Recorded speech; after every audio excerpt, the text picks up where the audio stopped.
Hello guys, അപ്പൊ എന്തൊക്കെയാണ്? അപ്പൊ ഇന്നത്തെ ഒരു സെക്കൻഡ് ക്ലാസ് യാത്ര നേരെ തിരൂരെത്തി അവിടുത്തെ ആകാശത്ത് കൂടെ പറന്ന് നടന്ന പറവകൾക്കൊക്കെ ഒരു ടാറ്റിങ് കൊടുത്തിട്ട് ഞാൻ റെയിൽവേ സ്റ്റേഷനിലേക്ക് കയറിയപ്പോഴാണ് ഒരു കാര്യം ശ്രദ്ധിച്ചത്. റെയിൽവേ സ്റ്റേഷനൊക്കെ പുതുക്കി ഗൈസ്.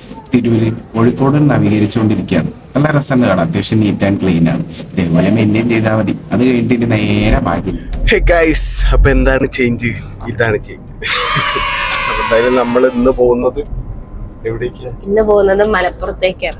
അതെ, സ്ട്രെയിറ്റ് ടു മലപ്പുറം. അവിടെ എന്റെ കസിന്റെ സ്റ്റുഡിയോ ഉണ്ട്. ആള് ഡാൻസറാണ്. പിന്നെ അവിടെ നമ്മളിന്ന് പ്രാക്ടീസിങ്ങിന് പോകണം. അതായത് കല്യാണത്തിന്റെ ഡാൻസ് പ്രാക്ടീസ് ചെയ്യാൻ പോവാണ്. അങ്ങനെ ഞാനിവിടെ ട്രെയിനിൽ വന്ന് ഇവിടുന്ന് ഇനിയിപ്പം കാറിന് പോയിട്ട് അടുത്ത് ഏകദേശം ഒരു 1 hour എടുക്കും. അപ്പൊ എന്തായാലും നമുക്ക് ഇന്നത്തെ പരിപാടിയിൽ കിടക്കാം. ബാക്കിയുള്ളവരിനി വന്ന് ചേരും അങ്ങോട്ടേക്ക്. അവിടേക്ക് എത്തിക്കോളാം. എത്തും. അപ്പൊ അതെ, ന്യൂ ഫേസസ്. എന്റെ കസിൻസ് തന്നെയാണ് എല്ലാരും. നമുക്ക് കാണാം അവര്. അപ്പൊ എന്തായാലും നമുക്ക് അവിടെ തിരികണം. അത് മുന്നേ ഒരു സർപ്രൈസും കൂടെ ഉണ്ട്. അപ്പൊ നമുക്ക് അതും കൂടെ ചെയ്യാം. ഓക്കെ,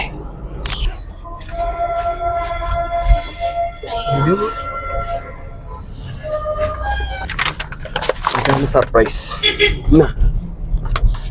അപ്പൊ വാലന്റൈൻസ് ഡേ ഗിഫ്റ്റ് കിട്ടിയില്ല എന്ന് പറയുന്നത്. ഗിഫ്റ്റ് കിട്ടിയില്ല എന്ന് നീ പറയും. വാലന്റൈൻസ് ഡേ ഗിഫ്റ്റാ? യെസ്. എന്താണ്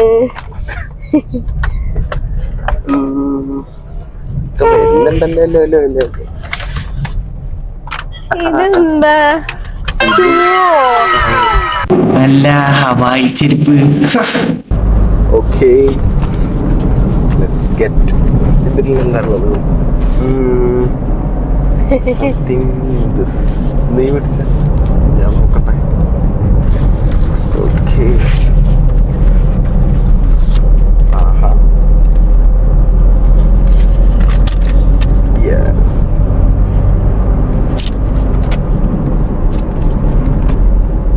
ആഹാ, ഇതെവിടുന്നാ ഒപ്പിച്ച്?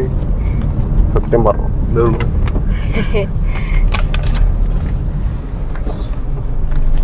ഇത് തുറക്കാൻ പറ്റുമോ?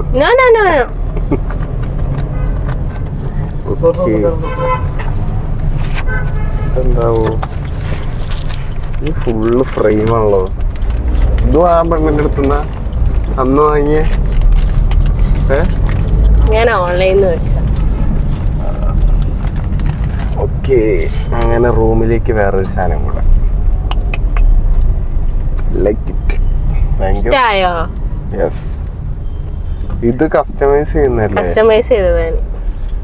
നമ്മളെ ഫോട്ടോ വെച്ചിട്ട് ചെയ്യുന്ന ആദ്യം വിചാരിച്ചപ്പോ എനിക്ക് തോന്നി കുറച്ചൊരു വ്യത്യാസം ആയിക്കോട്ടെ. ഫോട്ടോ വെച്ചിട്ട് ഓൾറെഡി ഇറങ്ങുന്നുണ്ടല്ലോ. എങ്ങനെയുണ്ട്? Thank you. Valentine's day gift. Yes, I like it. ഇതൊക്കെ എവിടെ വെക്കുന്ന? ഞാൻ പഞ്ചർ കിട്ടി കഴിച്ചു. ഇപ്പൊ ടയർ ഊരി സെറ്റാക്കാം.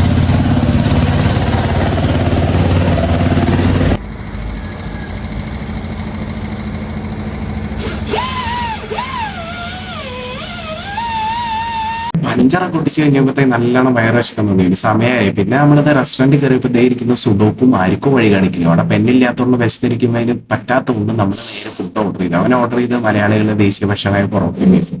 ഞാൻ എഗ്ഗും ചപ്പാത്തിയും അവിടെ നൂൽപ്പുട്ട് ചെയ്തു. അത് കഴിഞ്ഞിട്ട് പിന്നെ നമ്മൾ നേരെ പോയി ഡാൻസ് കളിക്കും.